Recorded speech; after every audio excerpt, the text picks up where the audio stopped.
నిబద్ధతతో పనిచేస్తే అవకాశాలు, గుర్తింపు వాటంతట అవే వస్తాయి అనే పదానికి మత్స్యగిరి శోభ ఒక ఉదాహరణ.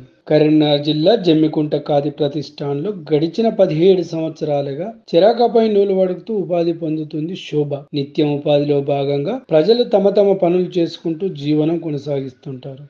అయితే జమ్మికుంట పట్టణానికి చెందిన నేతన్న కుటుంబం నేపథ్యంలో ఉన్న మత్స్యగిరి శోభ అందరిలాగే చెరాకపై నూలు వడుకుతూ ఉపాధి పొందుతూ 17 సంవత్సరాలుగా ప్రతి రిపబ్లిక్ తన చెరాకపై నేసిన జెండాను ఢిల్లీ ఎర్రకోటపై ఎగురవేస్తున్నారు.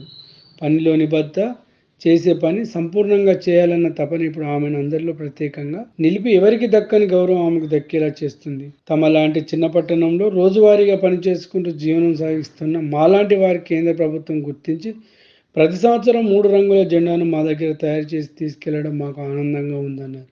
ఇది ఖాదీ ప్రతిష్టాన్లో పనిచేసే ప్రతి ఒక్కరికి దక్కిన గొప్ప గౌరవం అని అన్నారు.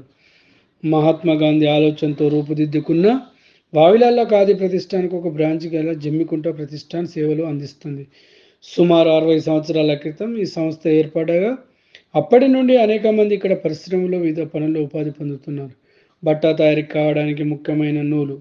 అటువంటి నూలు తయారు చేయడానికి రాట్నం, చెరాక ద్వారా నూలు వడుకుతూ 25 మంది మహిళలు ఉపాధి పొందుతున్నారు. వీరంతా రోజుకు ఒక్కోరు 30 చిట్టాల వరకు తయారు చేస్తారు. అలా రోజంతా పనిచేస్తే వీరికి ఒక్కొక్కరికి 300 రూపాయల ఆదాయం వస్తుంది.